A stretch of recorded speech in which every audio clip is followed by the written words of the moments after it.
Boa noite, estudantes do futuro. Oi, Ângela, Indraqueia, Gustavo. Tudo Ah, bem, boa gente? noite. Tudo jóia, melhor agora. Que legal rever todo mundo. Muito legal. Como estamos? Pandemia é finita. Agora tem guerra. Esse é um bom argumento para futuristas. Como as condições mudam o tempo todo, nós precisamos lidar com incerteza. A melhor maneira de fazer isso é o foresight. Veja só. Muito bom. Olá, Angélica. Pedro, então é importante que a gente compreenda assim. Muita gente fala avulso de tendência e cenário. Tendência para um futurista não é cool hunting, não é só trends. Isso para nós não quer dizer nada. A gente está sempre caçando coisas que ainda não estão na pauta, coisas que ainda não estão sendo faladas. E eu vejo muita empresa ou muita experiência anterior chamada de foresight estratégico que se limitava muito em cenário. E a gente fez um levantamento nos últimos 4 anos do que foi feito depois do levantamento de cenário. E a resposta basicamente é: as pessoas não sabem o que fazer exatamente com o cenário, porque se confunde projeção com previsão, com cenário, e o cenário tem uma utilidade dentro do foresight. Então, para a Fernanda, que não fez a certificação, Fernanda, a gente ensina na certificação de foresight conceitos, fundamentos, metodologias, frameworks. Existem muito mais do que um framework, inúmeras metodologias. Cenário é uma metodologia. Pode ser usada avulsa? Pode, mas você tem que ter um objetivo para criar cenários de uma forma avulsa. E não fazer cenário muito legal, todo mundo fez cenário, e o que isso gerou? Nada, então é melhor não fazer. Oi, Marina, vai entrando aí na aula, se quiser abrir depois o seu vídeo, fique à vontade. Eu vou começar agora e a gente vai dividir a aula da seguinte forma. Eu vou dar a primeira parte de aula, a aula mesmo, que é o conceito do cenário, os modelos, onde surgiu, algumas coisas mais pragmáticas. Hoje eu vou pegar dentro do framework de foresight e vou abrir a questão de cenários um pouco, e depois eu vou falar para vocês como eu uso o cenário na prática, como as diferentes oficinas nas escolas do mundo usam cenário, como você usa cenário no meio de um debate, como você provoca alguma coisa usando o cenário, e como eu monto cenários na W Futurismo, que eu acho que é um jeito lógico, que impacta e que traz o cenário de algum lugar e leva ele para algum lugar. E no final a gente vai abrir para fazer perguntas, e eu posso mostrar, por exemplo, um cenário criado por consultoria alemã, curto, só para vocês verem como a gente pode apresentar cenários quando alguém nos pede cenários. Então, deixa eu compartilhar minha tela com vocês para a gente começar a nossa aula de hoje. Só um minuto. Vocês só me avisam, se por um acaso vocês não estiverem vendo a tela, não estiver trocando slide, eu preciso que vocês me avisem, tá? Todo mundo está vendo? Peraí. Tá, legal. Sim, Se vocês puderem fechar o microfone agora, eu acho que ajuda. Peraí, deixa eu tirar essa régua daqui. Ajuda para que vocês possam ouvir bem, tá? Então, a gente em 2019, a gente fez um grupo de estudos chamado W Foresight Brasil. Esse é o nome do nosso grupo Alumni. E essa é uma apresentação que eu tive a ajuda de um aluno muito bacana chamado Marcelo Cavalieri. Nós fizemos um grupo de estudo e a gente estudava as metodologias, então parte da apresentação de hoje tem a ver com o que veio desse grupo, tem gente que participou desse grupo. E eu queria dizer que a fonte da qual a gente bebeu é o compilado do The Millennium Project, do Jeremy Glenn, e do The Futures Group, que usa um pouco essa expertise de cenários, e o Futures Research Methodology. Existem muitas metodologias, muitas premissas, mas é importante que você entenda o básico. Então, eu vou começar do básico, vou falar a história, vou falar de todas as metodologias e no final eu vou tentar deixar o assunto bem prático para vocês, tá? Para que vocês possam fazer cenário em qualquer lugar que vocês estiverem. Então, o que que a gente vai ver hoje? O que que são cenários? Quais são os diferentes modelos globais? Qual é a base para se construir cenário? Como a gente utiliza essas projeções de cenário e como a W Futurismo coloca isso em prática dentro dos cases in company que a gente está fazendo aqui, formal e informalmente. Tá? Às vezes, num workshop, ou numa palestra, ou num debate, eu puxo cenários para fomentar a minha discussão, a minha explanação. Outra coisa é, no meio de um projeto de foresight, a gente vai criar cenários, a gente já sabe o que a gente vai fazer com aquilo. Outra coisa é, uma empresa nos contrata para fazer os cenários, e aí, obviamente, o trabalho é muito mais elaborado, muito mais profundo, muito mais participatório, muito mais cheio de detalhes na apresentação. A gente não tem como hábito fazer cenários sem ajudar a empresa a usar os cenários, porque essa é sempre a pergunta que vem logo depois de uma pesquisa ou depois de uma construção de uma metodologia de futuro. Então, primeiro, cenários são projeções de futuros plurais, não é o cone do futuro.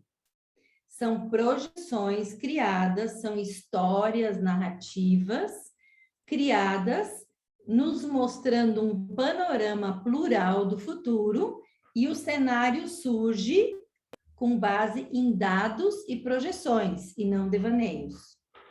O cenário sempre é narrado do futuro, e o único objetivo que a gente tem em fazer cenário é conectar o futuro com o presente. Se você não conecta o futuro com o presente, não há razão para fazer cenário. E se você não sabe o que fazer com cenários depois, melhor não fazer, porque você vai levantar um monte de coisas e as pessoas vão ficar confusas ou vão descredibilizar o trabalho feito com cenários, que foi muito legal, mas afinal não deu em nada. Quando a gente cria um cenário, a gente está usando o método exploratório. Lembra que tem preditivo, normativo e exploratório. O método exploratório, ele nos leva para uma viagem de diferentes possibilidades, de ativar incrivelmente a nossa imaginação e de descobrir coisas que seriam impossíveis de descobrir se a gente não fizesse essa viagem guiada. Então, a gente sabe que cenários nos levam para projeções de futuros, para exploração de possibilidades e principalmente para descobertas que no presente a gente não teria, que nos trazem de volta para esse presente com muito mais insumos para poder tomar decisões diferentes. Por que decisões diferentes? Porque a decisão no presente baseada no passado é fracasso na certa. A decisão do presente baseada no presente ou no curto prazo, ela é muito frágil. E ela pode levar a gente para uma visão muito limitada e para uma decisão muito perigosa. A decisão com a história do passado, a realidade do presente e a projeção do futuro de longo prazo é uma decisão panorâmica, é uma decisão rica, é uma decisão transversal que, obviamente, vai nos dar mais insumos para a gente poder decidir melhor sobre aquilo que a gente controla e aquilo que a gente não controla. Então, existem diferentes modelos de cenário, vou falar rapidamente sobre eles, vou mostrar alguns. Então, por exemplo, nós temos o cenário clássico de Jim Dator, que é o Jim Dator do Hawaii, da escola de Houston, Hawaii, mas do Hawaii, de Manoa, e ele basicamente nos traz o cenário mais clássico de todos, que é o cenário de crescimento, o crescimento natural de alguma situação, de algum evento, de disciplina, quando aquele mercado já está em decadência, mas a empresa, ou o projeto, ou o assunto, o evento, impõe a sua presença através de poder econômico, por exemplo.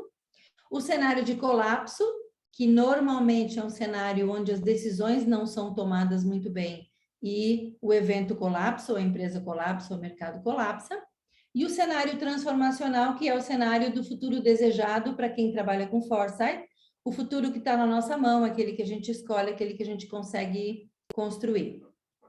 Jim Dator, vocês têm na certificação, trabalharam na certificação, tem bastante bibliografia sobre isso, é o que eu menos vou falar hoje, tá? No MetaFuture, o mestre Sohail Naitullah, ele usa cenários de uma outra forma. Então, ele faz os 2 axes, que é a linha e a outra linha, e ele classicamente, ele usa não mudança, o responsivo, a adaptação e a mudança radical.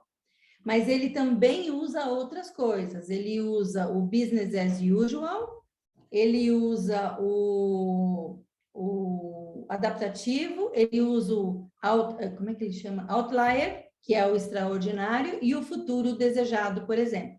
Mas ele, como eu, nós temos um jeito muito parecido de trabalhar, a gente cria os parâmetros para o cenário misturados e, às vezes, inéditos de acordo com o que a gente quer fomentar naquele grupo que está trabalhando em cenários. Mas, basicamente, do MetaFuture é não mudança, é responsivo, adaptação, eu vou mostrar ele depois, tá? E o futuro radical. Amy Winehouse, ai meu Deus, não é Amy Winehouse, Amy Webb, da Future Today, ela usa axes completamente diferentes. Por exemplo, às vezes ela faz axes como se fosse um modelo SWOT.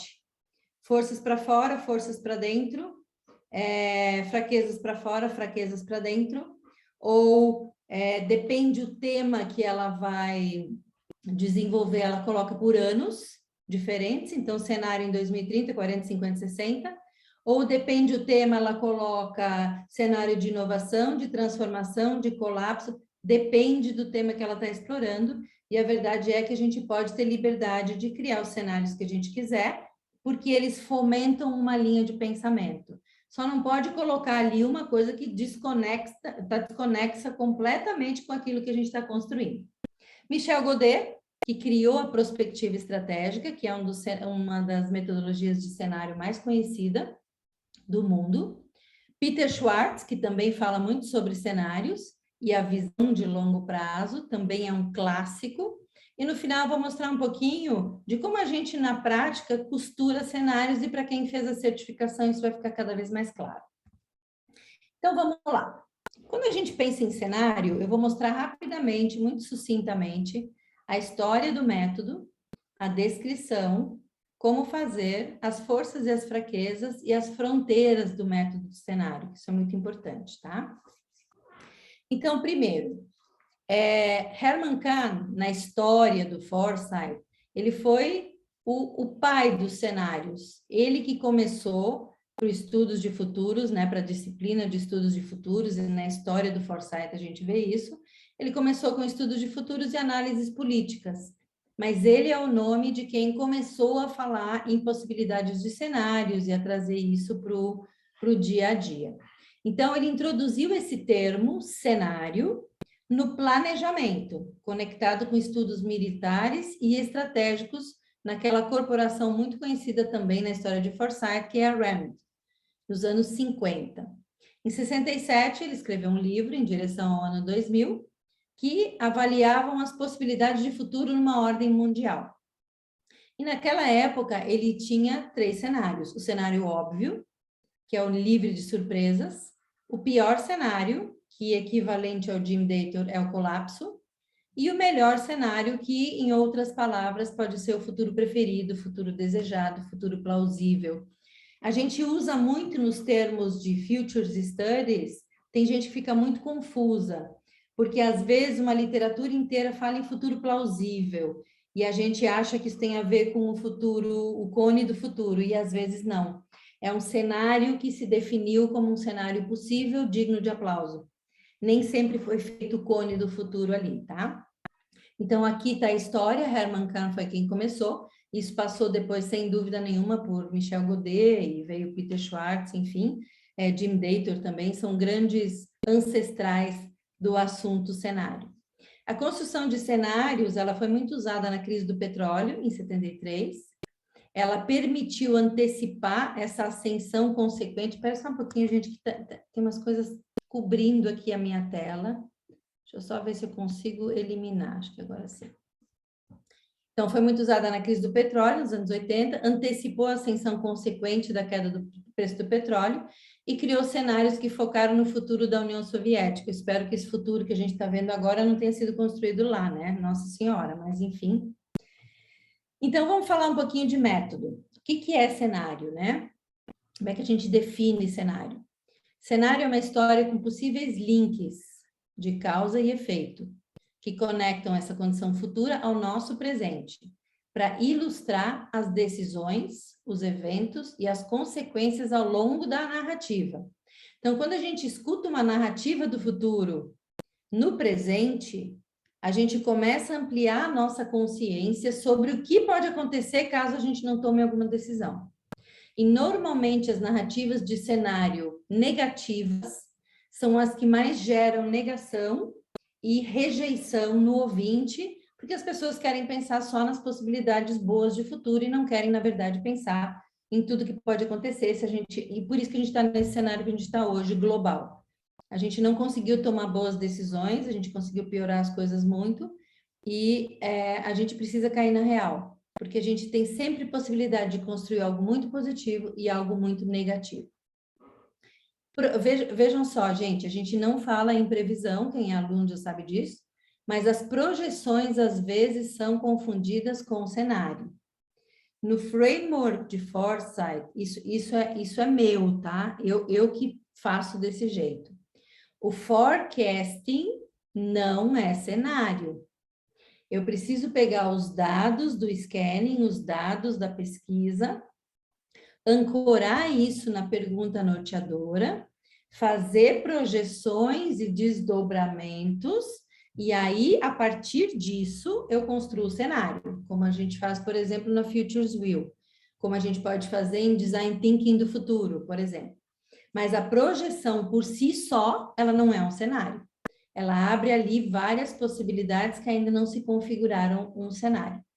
Os cenários precisam incluir projeções e, nesse caso aqui, segundo o Millennium Project, previsões. Mas as previsões aqui são as coisas preditivas, são as coisas que, por exemplo, os dados já estão nos mostrando que elas estão em andamento e que elas dependem apenas de tempo e talvez possam ser tendências que já estão muito fortes ou sinais que já estão muito fortes. Aqui a gente está chamando de previsões, mas não é saber como vai ser o futuro, tá? É um raciocínio um pouco mais natural dessa future tracking que a gente chama. O rastreamento de sinal já está tão forte que vai acontecer, só depende de tempo, então vira um método preditivo. Todo cenário deve ser plausível, ou seja, ele precisa ter ingredientes ali de coisas possíveis em todas as frentes e possível de acontecer. Não adianta criar cenários que não tem nada a ver e que nunca vão acontecer, a gente confunde as pessoas. Consistente internamente, ele precisa trazer alternativas, questões semelhantes que podem ser comparadas para quem está lendo ou ouvindo o cenário.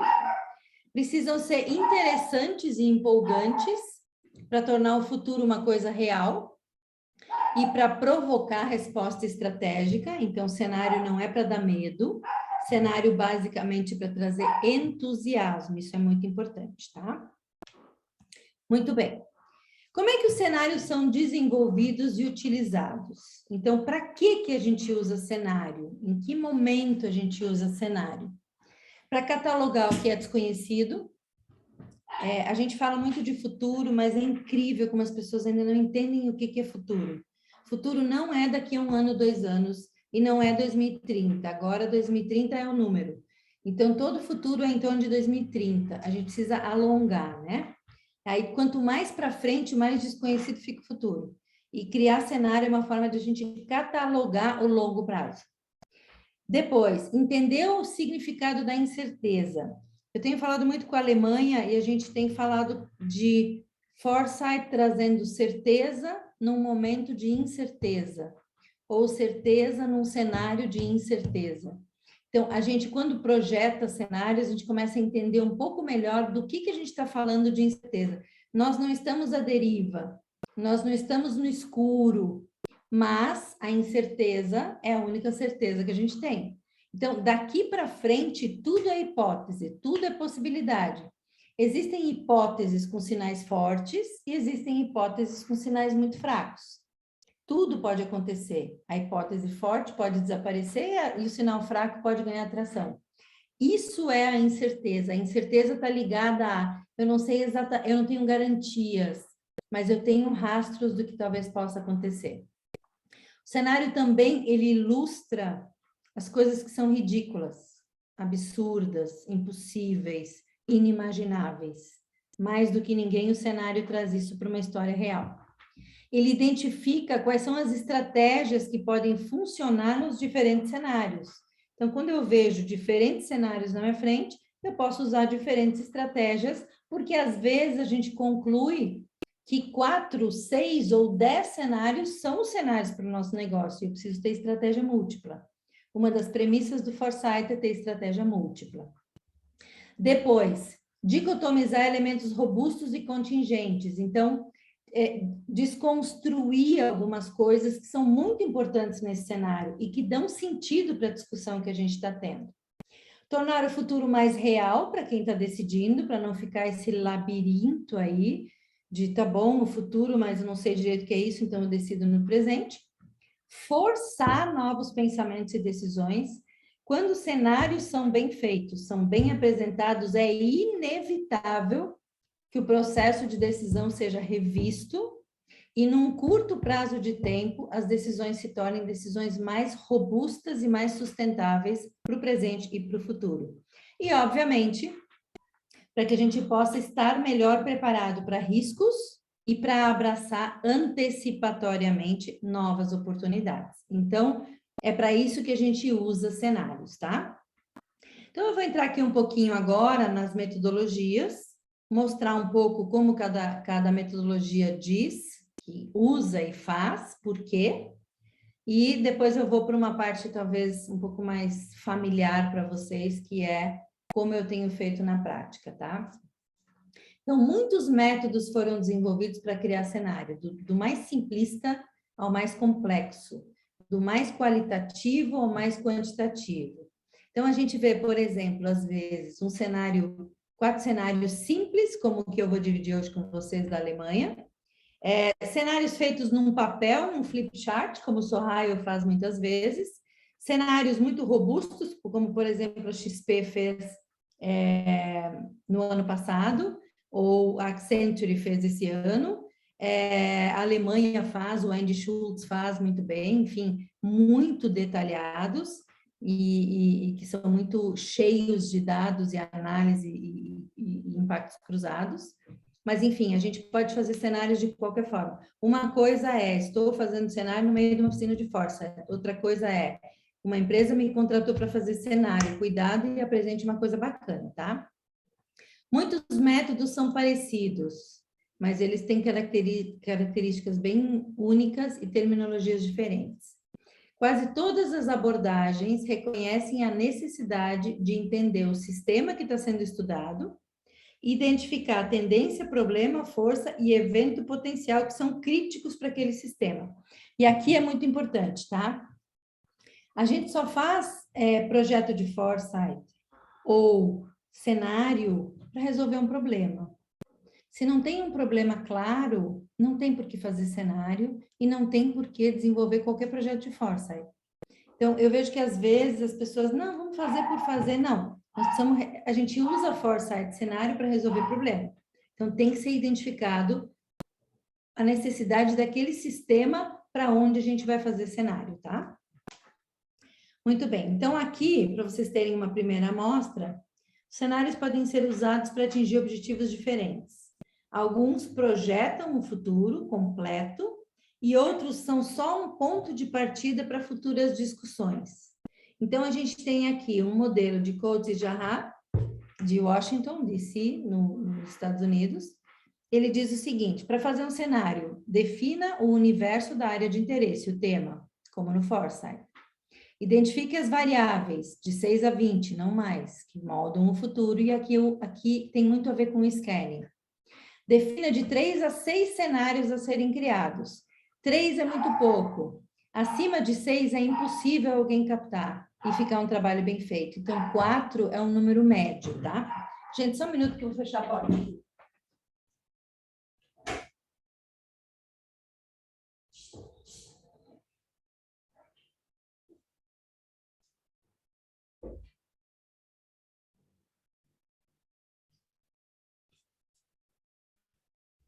Desculpa, meu pequeno dog, ele quer participar de qualquer jeito. Voltando, então 4 é um número bom, tá? Um cenário, ele tem que apresentar uma continuação de forças que estão no presente, senão ele não faz sentido nenhum. Não dá para criar um cenário desconectado com o presente.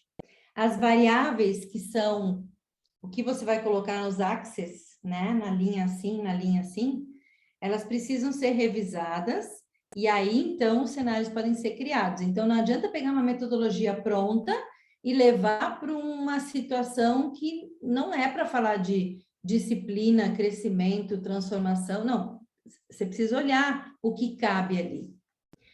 Uma vez concluído, o cenário deve ser revisto, editado e ter consistência.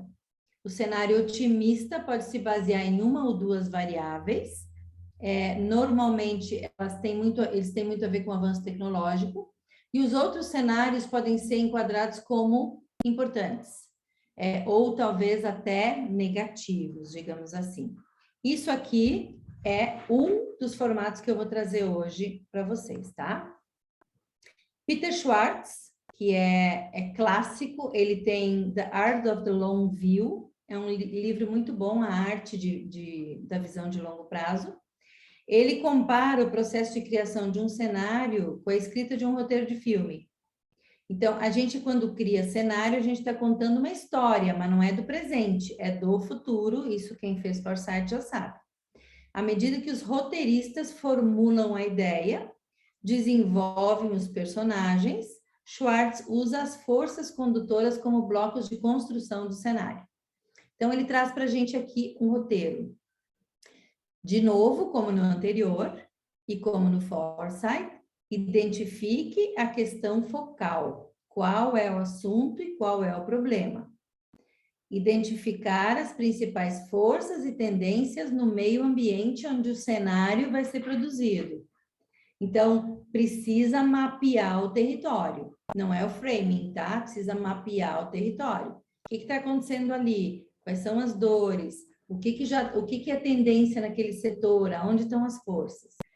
Classificar as forças condutoras do presente para o futuro, as tendências por importância e incerteza.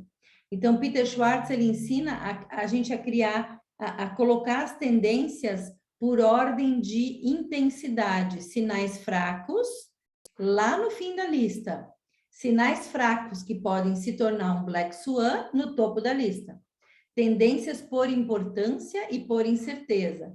Tendências que já são quase uma certeza no topo da lista. Tendências que estão muito fracas lá embaixo. Por isso que a fonte é muito importante. Se você busca tendências para fazer cenário e a fonte é frágil, o cenário vai ficar ruim. Depois disso, selecionar a lógica do cenário. Porque quando a gente apresenta cenários, isso precisa ter uma lógica. Eu já apresentei cenários do pior para o melhor. Outra vez, eu já apresentei do melhor para o pior. Em outro momento, eu coloquei o colapso, o melhor de todos e o cenário morno embaixo. Depende do contexto. E depende do que você quer gerar na audiência ou no leitor. Depois que você colocou a lógica dos cenários, você então preenche o cenário com o quê? Com o título, o headline e com a narrativa do futuro. Você já foi para o futuro, você tem um personagem, você está contando uma história, você está levando o ouvinte a viajar para o futuro. Avalie as implicações daquele cenário, vê se ele está robusto, vê se a história tem consistência, da onde está vindo aquela história, e aí seleciona do cenário os principais indicadores e os sinais que você vai monitorar depois que ele for apresentado. Essa é a forma de usá-lo depois de ser apresentado. Então, quando a gente cria histórias, imagina que a gente tem aí 4 cenários diferentes, 4 títulos e 4 narrativas, dentro de cada narrativa tem coisas que saltam aos olhos, que são as coisas mais pesadas daquele cenário e que a gente usa como indicadores. E que são coisas que a gente, ao longo do caminho, vai monitorar, para ver se elas estão descendo, estabilizando ou subindo. Isso é o Futures Tracking, Science Tracking, que a gente chama. Então, isso é o que diz Peter Schwartz. Claro que o livro dele traz um monte de coisas, mas eu queria que vocês tivessem uma ideia de como ele faz o cenário segundo a metodologia dele. Thomas Mundell e Ian Wilson, eles falaram muito sobre como as empresas usam o cenário. Na prática, usam as prescrições. E eu trouxe esse aqui também porque eu acho que ele mistura um pouco, não pode ser tão técnico. Depois a gente vai fazer um exercício. A gestão decide o que ela precisa saber para tomar decisões de negócio, e os cenários são construídos dentro desses indicadores. Empresas que têm núcleos de futuro, diretoria de futuro, núcleo de foresight, tem uma equipe de cenário. E esses cenários são desenvolvidos o tempo todo. E aí essa equipe de cenário, então, com base no que os gestores disseram de guidelines, descreve os eventos, descreve a tendência, mostra as incertezas, como isso impacta no assunto, no evento, na empresa, enfim, para fomentar a tomada de decisão. Quem faz isso é a equipe de cenário. A equipe ainda analisa as forças que vão moldar o futuro, que em Foresight a gente chama de Impact Drivers, que não são a tecnologia, são também a tecnologia, mas que também olha tudo que está em torno do futuro de ambientes de negócio, dentro do negócio e fora do negócio. E aqui a gente dá de cara de novo com o nosso famoso STEEP, Social, Tecnológico, Econômico, Environmental, que é ambiente, e político. Então, não adianta fazer um cenário sem essa visão 360. Depois, são desenvolvidas teorias de cenários ou lógicas das diferentes visões, da forma como o mundo talvez funcione no futuro, apontando fatores críticos e incertezas. E aí sim, a gente usa as teorias como guias, os cenários são descritos para identificar e fomentar as decisões, e aí sim se insere todas as decisões e as possibilidades que os cenários trouxeram na estratégia do negócio. Eu sei que a maioria das empresas está muito longe disso ainda, mas eu vi essa semana que essas dores são iguaizinhas. Aqui na Alemanha, na Inglaterra, em todos os lugares, as pessoas ainda não entendem como colocar o futuro dentro da estratégia, então a gente ainda está falando muito de inovação e tudo bem. Mas aqui já tem uma ideia de como a gente usa cenários dentro dos negócios ou dentro dos projetos depois que foram construídos. Nosso Papa de Prospectiva Estratégica, que é Michel Godet, ele teve um laboratório de investigação de futuros de estudos prospectivos em Paris, ele é muito conhecido. Então, em resumo, a forma como ele trabalhava, ou sugere que a gente possa trabalhar, é construir primeiro uma imagem do estado atual de um sistema. Imagem pode ser uma metáfora, a imagem pode ser uma história, a imagem pode ser uma narrativa, mas ela deve ser muito ampla, muito detalhada, muito abrangente. Em Foresight, é quase como a gente descreve o nosso horizonte número 1, o First Horizon. Então, bem descritivo para a pessoa que está lendo compreender. A imagem base, ela é construída delineando o sistema que está sendo estudado, ou seja, dentro desse cenário de cima, a gente recorta, isso é o framing, praticamente.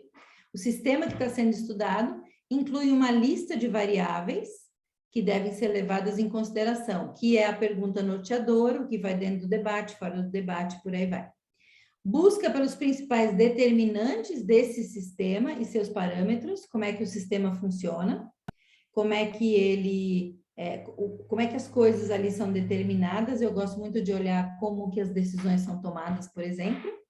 Depois, o processo de cenário envolve examinar o que existe hoje e os principais mecanismos e atores do presente e do futuro que podem controlar ou alterar esse sistema no presente, no passado e daqui para frente, que para nós no Foresight é o mapa de stakeholders. Então, se desenvolve as estratégias para construir o cenário, se escolhe quais são os axes, como é que a gente vai fazer, quais são os temas, quantos cenários a gente vai fazer, o que cabe. Aí a gente faz uma pesquisa para construir o banco de dados, que no Foresight é o scanning. E aí sim, Michel Godet nos diz que a gente pode construir cenários, que é o que ele chama de prospectiva estratégica. Com esses cenários, a gente pode sim voltar para a estratégia de negócio do presente e tomar decisões mais abundantes, e isso a gente chama de prospectiva. O último, que é o The Futures Group, ele diz o seguinte: você tem 3 etapas: preparar, desenvolver o cenário e ter os relatórios e utilizar. Quando você prepara, você precisa, de novo, olha como a gente vai sempre para o mesmo lugar. Qual é o domínio de interesse e as principais forças? Qual é o ideal entre 4 a 5 mundos alternativos? Então, isso é preparação ainda, tá? É como se a gente rastreasse qual é o futuro preferido que eles estão vendo. Para desenvolver o cenário, quais são as medidas-chave? Qual é o grau de impacto que você vai criar? Quais são os eventos que você vai estudar? Ou seja, qual é o problema, o desafio, o dilema, a oportunidade? Qual é a projeção que você vai fazer de medidas? Qual é o impacto de tendências que você vai buscar? Quais são as tendências e como? Isso aqui é um pouco da pesquisa. E aí sim a gente descreve as narrativas com o headline e a história, sempre narrada do futuro e sempre uma história onde o leitor faz uma viagem imaginária e já se vê lá. E por fim, como é que eu uso os relatórios? Documentos simples, com gráficos e narrativas, óbvio, de uma história futura. É importante que em cenários a gente tenha imagens e não só texto, porque isso cansa muito a mente de quem está lendo, porque é muito disruptivo. Quão diferentes decisões os negócios podem tomar, considerando cada cenário alternativo. E uma lista de ações alternativas são preparadas usando técnicas, usando testes, e uma política, então, é escolhida. E aqui eu costumo usar muito o planning e o action do Foresight, que nada mais é do que criar estratégias em 3 tempos, com uma descrição e um plano de ação para cada um.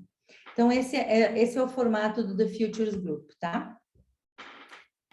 Tem mais um, achei que era o último. Institute for the Future, a área de pesquisa.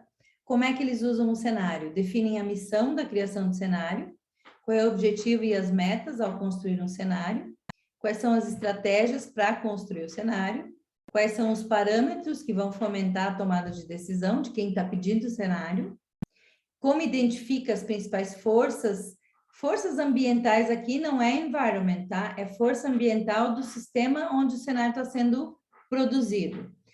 A gente sempre tem que ter muito atento às questões cruciais. Às vezes, por exemplo, a empresa está num alto risco de extinção, ou de perda de mercado, ou de colapso financeiro, enfim. Então, a gente tem que saber por que aquele cenário está sendo criado. Depois, a lógica do cenário é definida, assim como nos modelos anteriores, os atores são identificados e o comportamento daquele sistema é um pouco mais examinado para ver para onde a gente vai.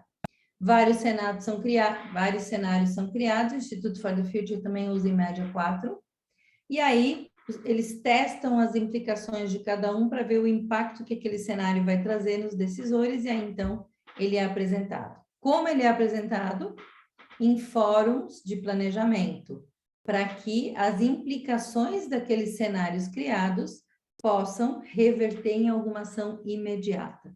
E isso é muito importante, o Institute for the Future faz isso para muitas companhias americanas, por exemplo, tá? Então, agora, os pontos-chave na construção de cenário. Tem que ter uma direção muito clara, o foco tem que estar muito claro desde o início. Se o foco não está claro, todo o trabalho se perde, assim como no Foresight. Você pode desenvolver novas condições futuras, ou seja, no meio do caminho você descobriu coisas novas, você pode ajustar. No início, a gente precisa enfatizar o qualitativo, não o quantitativo.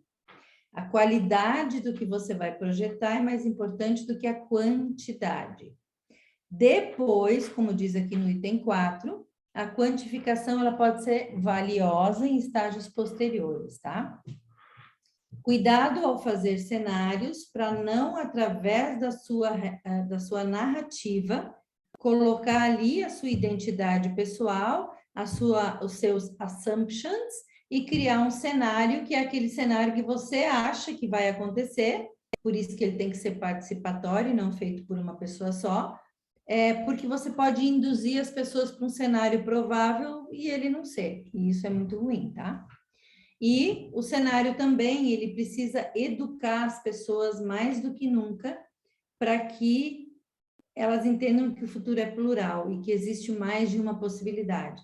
Isso é muito difícil, assim, as pessoas ficam fascinadas e, ao mesmo tempo, elas têm reações muito estranhas. Às vezes, elas escolhem o pior cenário, elas escolhem o cenário bem morno. Nem todo mundo escolhe o cenário uau. Primeiro, porque ele é muito radical. Segundo, porque dá muito trabalho. Terceiro, ele às vezes choca com o mindset da pessoa, que é mais conservadora. Então, o cenário ele pode trazer um grande entusiasmo e pode trazer um grande luto, porque no cenário a gente começa a realizar o que realmente pode acontecer com o nosso negócio, o nosso projeto.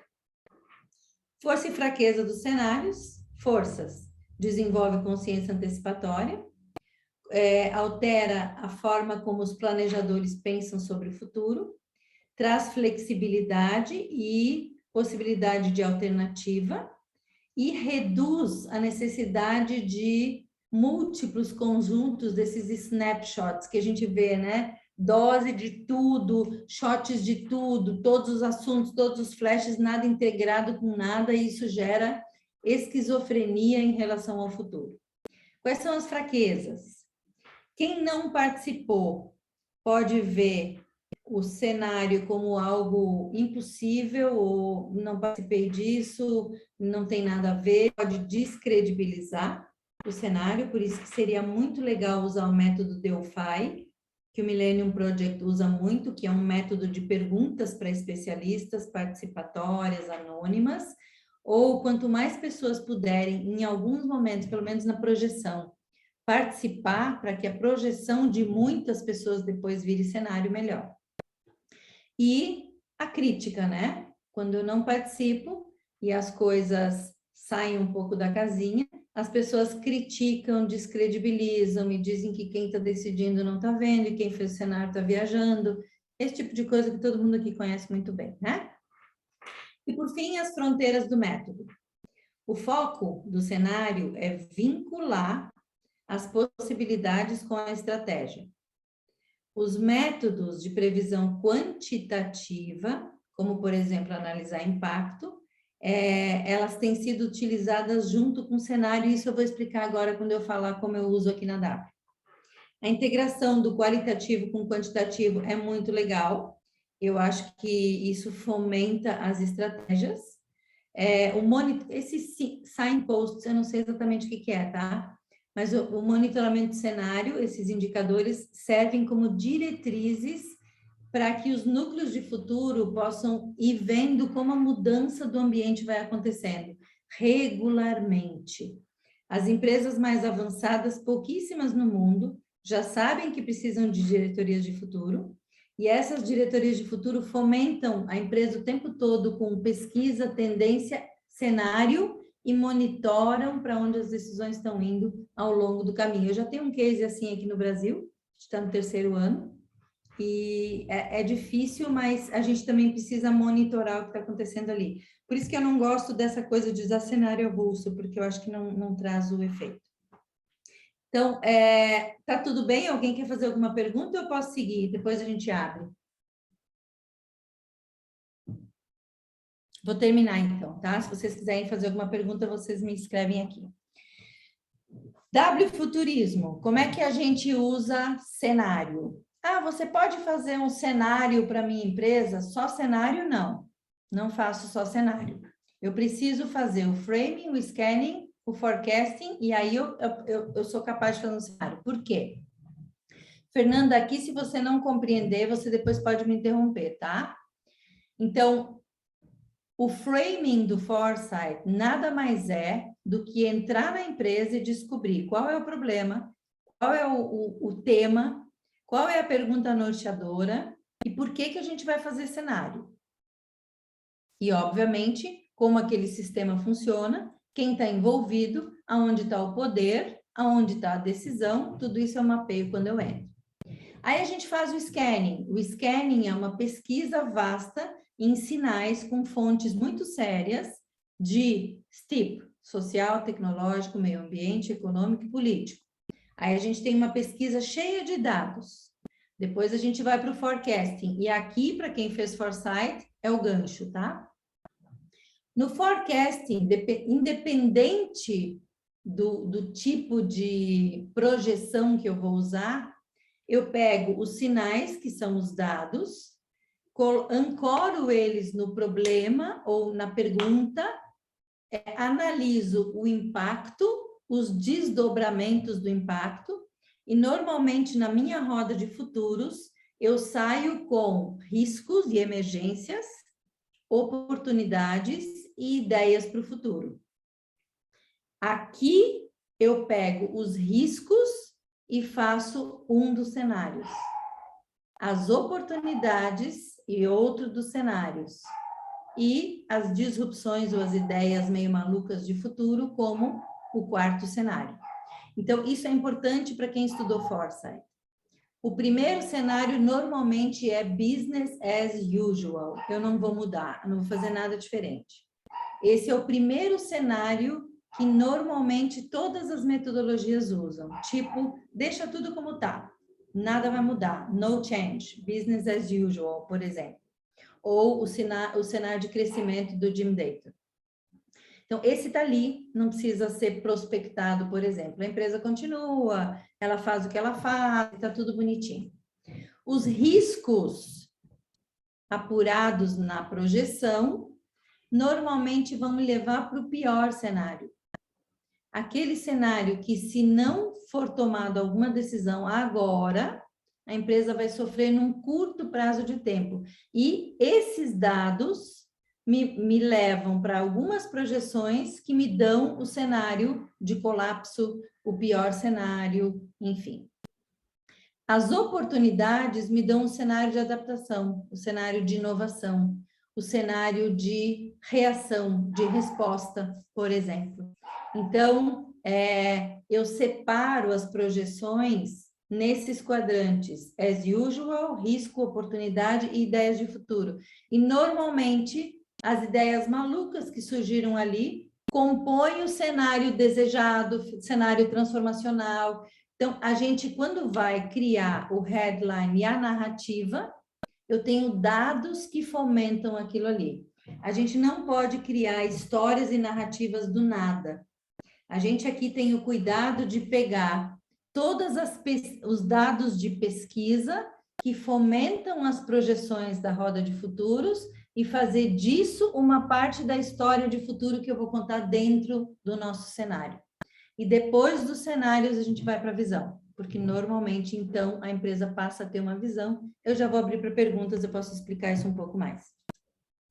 Então, isso aqui eu vou mandar para vocês, se vocês quiserem fazer um cenário, eu vou fazer uma coisa bem rápida aqui agora com vocês, para a gente não ficar só na teoria, tá? Então, essa semana eu fiz um lab com o tema educação. Os dados que foram levantados nós temos hoje menos alunos nas escolas, mais tecnologia entrando nas escolas, menos investimento na educação, mais opções de aprendizagem, um novo mercado de trabalho, tema como diversidade e sustentabilidade nas pautas gerais. Na hora de projetar, a gente descobriu que o risco, as escolas estão se tornando menos relevantes. Esse já é o título do meu cenário de colapso. Aí a gente precisa entrar nos dados só e justificar a narrativa. Com o menor investimento na educação e com a pandemia, nós percebemos menos alunos voltando para as escolas. O dado apurado foi a falta de interesse. Isso vai gerar depois a narrativa do futuro. Em 2030, as escolas estão menos relevantes. Elas têm 30% dos alunos que tinham em 2022. O pequeno investimento econômico que foi feito na década passada nos trouxe para a situação de hoje. onde quem não tem escola gratuita está fora da escola. Então, eu viajo entre o presente e o futuro e crio a narrativa do futuro, não é de um devaneio. As oportunidades que surgiram nesse lab é que a escola precisa começar a atuar em diferentes frentes sociais. Então, a escola pode, desde já, criar, por exemplo, um dia de homeschooling, patrocinado pela escola. Isso é uma coisa que pode acontecer no presente, mas que vai regar a minha narrativa de cenário do futuro. E como disrupção, por exemplo, apareceram clubes sociais de aprendizado com agency, que é a nova competência do aluno, uma escola envolvida nas questões sustentáveis do município, uma escola que ensina pessoas a ter a mente digital e que fornece mão de obra, por exemplo, para toda a indústria local e por aí vai. Daqui, dessas 3 últimas frases, a gente buscou os dados e construiu cenários que fizeram sentido para aquelas pessoas, que não eram histórias malucas que talvez não vão acontecer. Então, na narrativa de cenário, eu preciso enxergar os dados que eu levantei na pesquisa de tendências ou no scanning, preciso enxergar as projeções e a soma desses dois é que vão me dar a história de futuro. Muito bem. Aqui, o que eu uso muito? Business as usual, alto risco de desaparecer ou de cair, sobrevida, que é só dar resposta ao que está acontecendo, inovação, que é seguir o fluxo do que todo mundo está fazendo, e sair na frente, que é o mais radical do Sohail e Naitula, que é o antecipatório, é investir no que ainda não existe para daqui a 10 anos liderar o mercado, por exemplo. Eu uso muito esse quadrante aqui, inclusive nas palestras, para fazer as pessoas pensarem. E o efeito disso é bastante interessante. O alto risco ninguém quer correr, mas a mudança ninguém quer abraçar. A sobrevida não é nada, você só está respondendo ao que o mercado está exigindo. Seguir o fluxo, fazer o que todo mundo está fazendo, então tudo bem, todo mundo está inovando do mesmo jeito, muito legal, mas não põe você em lugar diferente nenhum.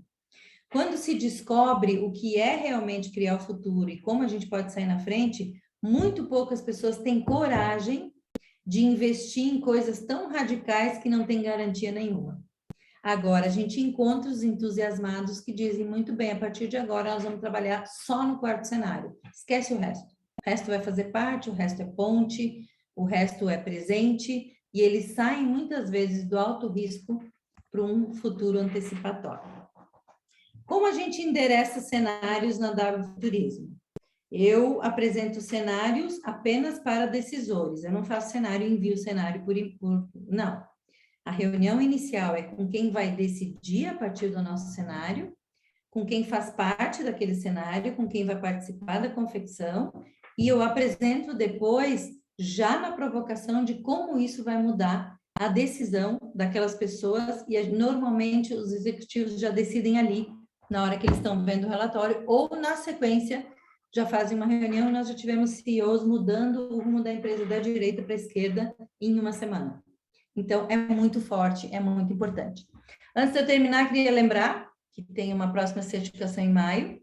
Então, se vocês quiserem indicar pessoas ou avisar pessoas, não sei se não vai ser uma das únicas do ano, talvez eu faça outra em setembro, mas eu acho que aprender método de futuro é mais do que útil. Eu sei que já deu 20 e 30, mas eu queria dar um tempinho agora para perguntas. Para quem quiser, tá? Quem tiver que sair, eu continuo gravando aqui, você pode assistir depois. Eu queria comentar só. Eu achei formidável, assim, eu trabalho muito com cenários, né? E entender um pouco esse método vai me apoiar aí como defender, né, de uma forma mais clara. A gente faz muito com intuição aqui na empresa e buscando justamente isso, né, trazer uma história e um objetivo. Que visão que eu quero a curto prazo, que visão que eu quero a longo prazo. E aí eu achei bem interessante essa abordagem, né, de construir aí um objetivo inicial, né, um tema inicial, e a gente e depois desenhando os cenários. Eu gostei muito, vou me aprofundar aí no tema. E sabe que a gente não, assim, mesmo no mundo de Foresight Futures Studies, a gente tem, gozado, né? Isso é em tudo. A gente tem, por exemplo, futurista que fala só de tecnologia, e tudo bem. A gente tem futuristas que são muito avulsos nas metodologias. Eles usam as metodologias, mas eles não integram uma com a outra.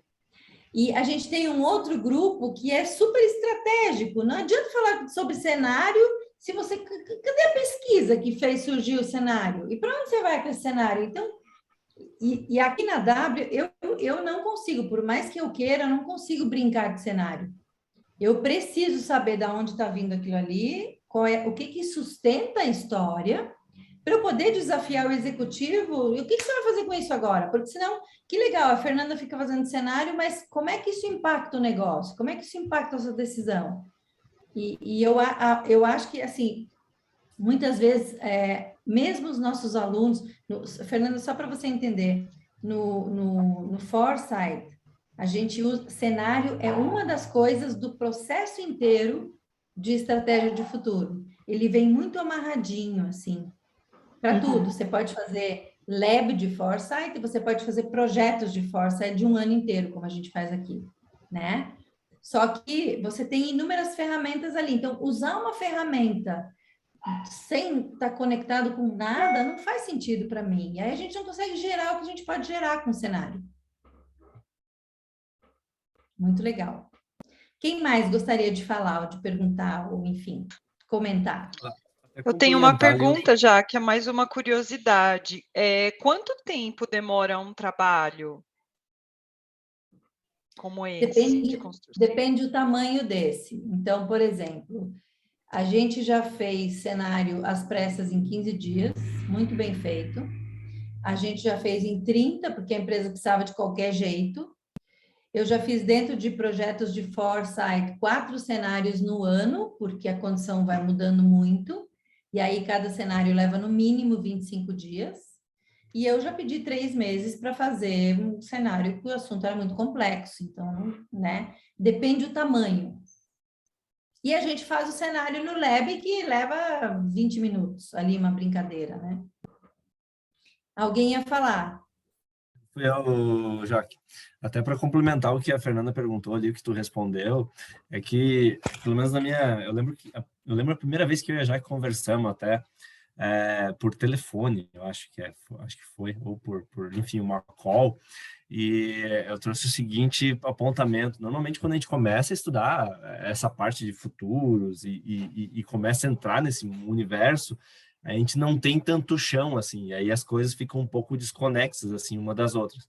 E aí, quando a gente vai começar a trabalhar e falar disso, né, dentro da organização, a gente sente que não tem o chão, assim, né, as coisas ficam um pouco mais soltas. E essa parte de conectar e trazer o embasamento para cada ponto é o que vai dar a liga e trazer a autoridade sobre aquilo que tu tá trazendo, né? Senão fica muito solto e até tu fica se sente meio mal, assim.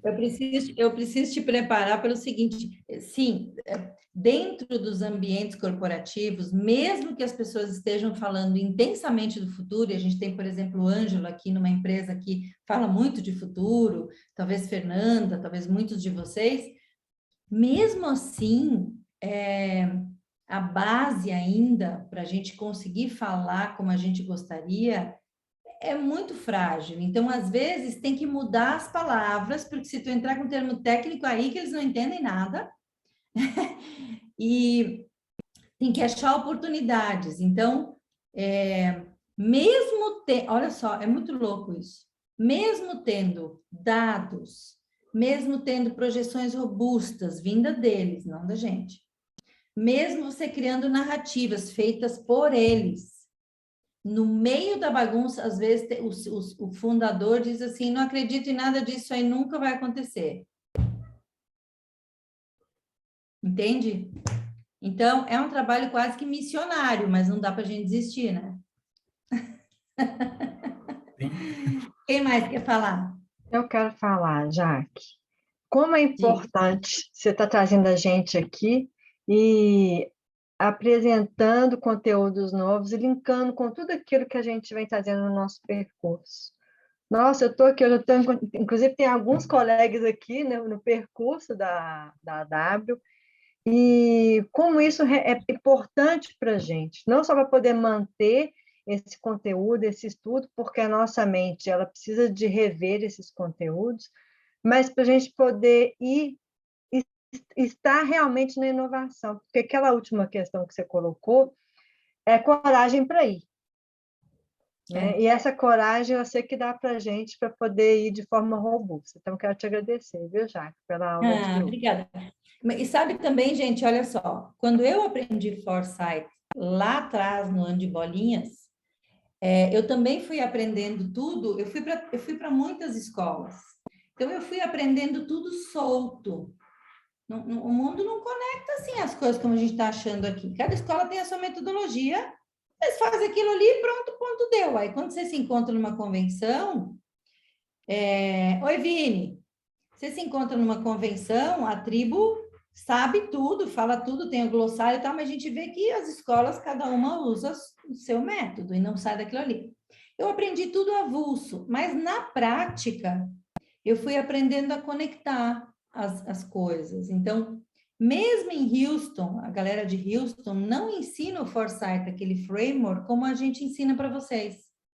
Porque não me faz sentido ficar ensinando cada fase se eu não tenho um assunto do começo ao fim.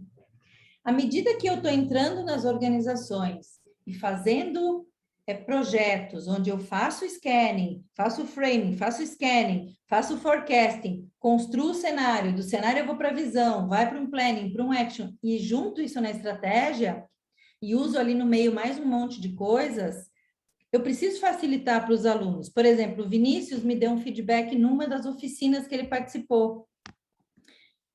Na hora que eu estou projetando na roda de futuros ou nas projeções, a minha cabeça instintivamente separa risco, business as usual, risco, oportunidade e ideias de futuro. E aí ele falou assim para mim, nossa, agora aprendi a coisa nova que você fez. Falei, não, vou botar isso numa aula. Isso já são cenários. E quando eu falo a narrativa de cenário, não é maluco para quem está ouvindo, porque a gente já vem de dados, já vem de projeções que viraram uma história. E as pessoas falam, agora eu entendi. E aí elas podem escolher. Quando elas escolhem o cenário, guess what? Temos uma visão. Não é muito legal? Muito bem. Alguma pergunta a mais? Alguém quer perguntar alguma coisa?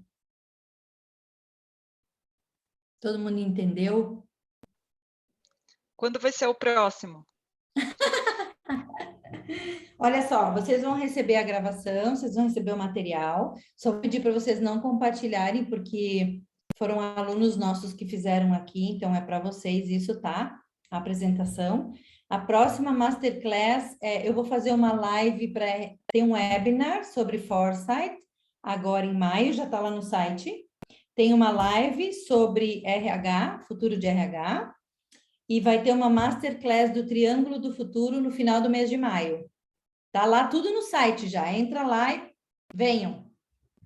A gente quer que os alunos se encontrem, se reencontrem, a gente precisa se ajudar cada vez mais. Por fim, eu só queria dizer para vocês o seguinte, cenário é muito legal, tentem não usar sozinho como uma coisa divertida, mas se tiver que usar, também usa. Tipo, vamos fazer um have fun, vamos fazer um lab de cenários, olha que legal. Depois, pega o resultado e faça alguma coisa com isso. Provoque as pessoas, porque quando elas olham para o cenário, fatalmente cai a ficha. Que ficha? Se a gente não mudar, a gente está lascado. E a gente tem, sim, mais que uma possibilidade, a gente precisa fazer alguma coisa. A frase que eu mais escuto nas projeções e no scanning e no cenário é, nossa, como a gente está atrasado. Aproveitem isso e cutuquem e falem muito bem, como é que a gente vai mudar? E às vezes é automático, tá? Mas a melhor forma de provocar alguém que não está vendo, alguém que está resistindo, é com dado. E com projeção, porque o dado fala sozinho. Então, se tem menos alunos indo para a escola, eu não preciso ser nenhuma gênia para entender que as escolas talvez estão perdendo terreno. E é muito legal porque a metodologia ela vai falando meio sozinha, né? Você vai guiando ali, as pessoas vão se dando conta. Então, usem com os dragões da independência, por favor. Gente, muito legal rever todos vocês. Boas-vindas para quem é novo. Espero que você faça parte dessa tribo. E eu espero que vocês usem cada dia mais na vida pessoal, nos projetos, na empresa, estudos de futuros e que usem isso estrategicamente nos negócios. E uma super boa noite para vocês. E a gente se vê em breve. Continuem por aí na rede, tá bom? Beijo grande, gente. Boa noite. Boa noite, Tchau. pessoal. Tchau, tchau. Boa noite.